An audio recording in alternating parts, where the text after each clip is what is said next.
आपण पाहत आहात सुपरफास्ट 24 तास न्यूज, बातम्यांचा खरा वेग। साहित्यरत्न लोकशाहीर डॉक्टर अण्णाभाऊ साठे जयंती चौक पुतळा समिती तसेच रूढीग्रस्त कलावंत संघर्ष समिती, अखिल भारतीय मातंग संघ लवजी क्रांती मोर्चा यांच्या वतीने 31 ऑगस्ट रोजी सावली विश्रामगृह परभणी येथे मातंग समाजाचे मुंबई येथील प्रसिद्ध लेखक संजय भागवत, शाही रमेश गिरी तथा मातंग समाजाचे माजी आमदार राम गुंडुले यांचा सत्कार करण्यात आला। यावेळी मातंग समाजाचे ज्येष्ठ नेते तथा साहित्यरत्न अण्णाभाऊ साठे जयंती चौक पुतळा समितीचे अध्यक्ष ज्येष्ठ नेते विश्वनाथ गवारे तसेच बाईजाबाई घोडे, नथुराम आंबोरे, पांडुरंग दादा पवार, भारत लांडगे, कचरूबा शिंदे, मुक्ताबाई पवार, छत्रपती लोंढे, बबन भंडारे आदींनी यावेळी सत्कार केला। आज परभणी येथे 22वा राज्यस्तरीय लोकशाहीर अण्णाभाऊ साठे साहित्य संमेलनानिमित्त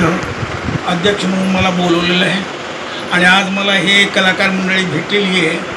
की जी लोककला जी आहे, लोककलावंताच्या घरी जन्माला आलेली ही जी कला आहे, तर यांनी काही खंत व्यक्त केली की या कलाकारांचं काय, कलाकारांनी सरकारनं लक्ष दिलं पाहिजे, तर एक कलाकार जिवंत राहिला तर कला जिवंत राहील। इकडं म्हणतात की कला जिवंत राहिली पाहिजे, लोककला ही चांगली आहे, अरे चांगली आहे, पण ते कलाकार आज उपाशी मरतोय, त्याला जगण्याचं काहीतरी साधन पाहिजे ना। शासनाने आमच्याकडे लक्ष दिलं तर आम्ही लोककला अजून उत्स्फूर्तपणे जास्तीत जास्त लोकांपर्यंत पोहोचण्याचा आम्ही प्रयत्न करू, पण आज कलाकार उपाशी मरायलेच घरी, तर शासनानं आमच्याकडे दुर्लक्ष करू नये, जास्तीत जास्त कार्यक्रम द्यावी, ही लोक कलाकार जगली पाहिजे, तर लोककला जिवंत राहिली अशी मला अपेक्षा आहे। धन्यवाद। बोला सर, स्टार्ट। नमस्कार, मी संजय भागवत। चंद्रपूरच्या महाकालीची लोकपरंपरा माळगिरीपता नावाचा ग्रंथ मी मागील वर्षी लिहिला, तो योगायोगाने महाराष्ट्राची साहित्य संस्कृती मंडळाने प्रसिद्ध केलेला आहे आणि तो महाराष्ट्रातल्या जवळजवळ 3 विद्यापीठामध्ये अभ्यासक्रमाला आहे, तर पदवी अभ्यासक्रमाला। या ग्रंथाच्या माध्यमातून मला महाराष्ट्रातील मात्र परंपरा ज्या आहेत, ज्या मातृसत्ताक देवता असतील, इथला गणसमाज असेल, तर या एकूणच या सगळ्या समाजाबद्दल मला काही बऱ्याच ज्या प्राचीन संदर्भ देऊन त्या बाबीचा उलगडा करता आला, ती ज्या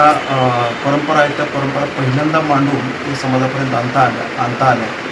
ज्याची नोंदच कधी झाली नव्हती अशा इथल्या देवकरीण असतील, पोतराज असतील, ज्या कायमच उपेक्षित राहिल्या, एकीकडे समाजाकडून उपेक्षित राहिल्या, एकीकडे वैदिक परंपरेनं नाकारल्यामुळं उपेक्षित राहिल्या, अशा सर्व परंपरांना थोडासा पहिल्यांदा न्याय देण्याचा माझ्याकडून प्रयत्न झालेला आणि त्याच विषयावर आज मी 22व्या लोकशाहीर अण्णाभाऊ साठे विचार संमेलनामध्ये भूमिका मांडणार आहे आणि त्याविषयी मी सविस्तर आपलं मत मांडणार आहे।